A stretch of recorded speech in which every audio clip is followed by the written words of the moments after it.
Perkenalkan, nama saya Claudia Agatha Sinaga dengan NIM 2208 1030 1077 dari Fakultas FEB, jurusan Akuntansi. Nama saya Angelin Nenggolan dengan NIM 2207 1010 84 dari Fakultas Hukum. Perkenalkan, nama saya Charlotte Aulia Putri Syanipar dengan NIM 2208 1030 1106 dari Fakultas Ekonomi dan Bisnis jurusan Akuntansi. Perkenalkan, nama saya Ucok Gabiragi Butu dengan NIM 2207 1010 1426 dari Fakultas Hukum dengan Prodi Ilmu Hukum. Perkenalkan, nama saya Joseph Marnaik Kurning dengan NIM 2208 1030 1165 dari Fakultas FEB jurusan Akuntansi. Kami telah memilih salah satu kasus di mana kasus tersebut menunjukkan salah satu perilaku yang tidak mencerminkan kerukunan antar agama. Kasus tersebut berjudul. Nah, berdasarkan kasus tersebut, akar permasalahannya ialah viralnya suatu unggahan yang di dalamnya memuat foto dan juga keterangan bahwa ada puluhan siswa beragama Kristen hendak menggunakan salah satu ruangan kelas untuk melaksanakan peribadatan pagi seperti biasanya. Namun, ruangan tersebut dikunci sehingga tidak dapat digunakan. Hingga pada akhirnya, para puluhan siswa itu terpaksa melakukan peribadatan di lorong sekolah. Hal tersebut dianggap menjadi kontra oleh umat agama non-muslim dikarenakan dianggap suatu bentuk diskriminasi di sekolah. Nah, berdasarkan akar masalah tersebut, bagaimana sih cara menanggulangi dan juga mencegahnya? Permasalahan tersebut yang seharusnya dilakukan untuk menanggulangi diskriminasi ialah yang pertama, menghormati dan menghargai setiap perbedaan yang ada. Yang kedua, menyadari jika setiap manusia memiliki hak asasi manusianya masing-masing, termasuk bisa menjalani hidup tanpa perlakuan diskriminatif. Dan yang ketiga ialah mempelajari kebudayaan dan bahasa daerah lainnya, agar lebih mudah memahami betapa indahnya hidup aman dan tentram tanpa adanya diskriminasi. Selain itu pula, bagaimana cara untuk mencegah agar hal tersebut tidak terulang lagi?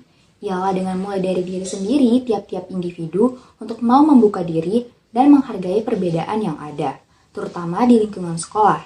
Karena dari hal kecil itu, maka akan membangkitkan semangat nasionalisme kita untuk mau hidup berdampingan dengan orang-orang yang berbeda suku maupun ras agama, sehingga terciptalah suatu kerukunan di lingkungan sekolah maupun di lingkungan bermasyarakat. Namun, kita perlu tahu dulu nih, apa itu kerukunan?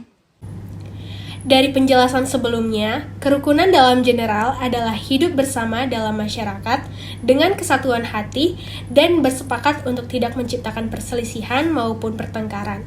Namun, kerukunan beragama adalah keadaan hubungan antar umat beragama yang dilandasi toleransi, saling pengertian, dan saling menghormati dalam pengamalan ajaran agama serta kerjasama dalam kehidupan bermasyarakat. Jika kerukunan tidak diimplementasikan di Indonesia, terutama di antara umat beragama, maka dapat terjadi konflik dan ketidakharmonisan antara umat beragama.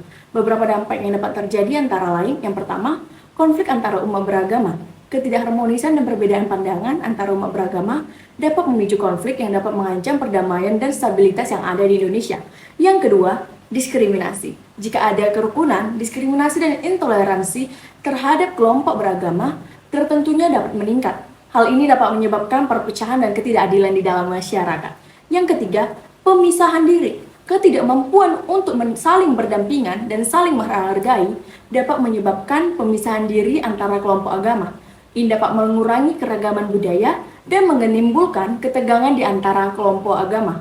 Yang keempat, penghambatan pembangunan. Konflik dan ketidakharmonisan atau tidak terjalinnya kerukunan antara umat beragama dapat menghambat pembangunan dan peningkatan kualitas hidup masyarakat. Oleh karena itu, implementasi kerukunan antara umat beragama sangatlah penting untuk memastikan perdamaian, stabilitas, dan kerukunan di Indonesia. Jadi menurut kelompok kami, sudah idealkah kerukunan antar umat beragama di Indonesia?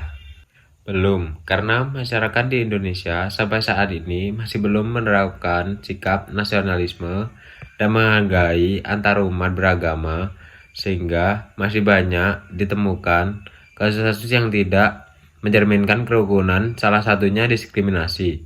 Oleh sebab itu, perlu adanya penekanan tentang pentingnya meningkatkan sikap menghargai dan menerima masyarakat yang berbeda suku dan agama sehingga terciptalah suatu kerukunan di Indonesia yang bermanfaat.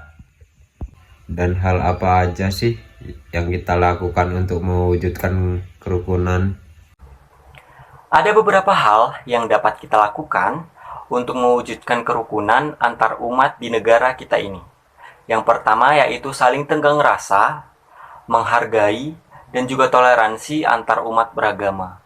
Yang kedua, tidak memaksakan seseorang untuk memeluk agama tertentu. Yang ketiga, melaksanakan ibadah sesuai dengan agama yang kita percayai masing-masing.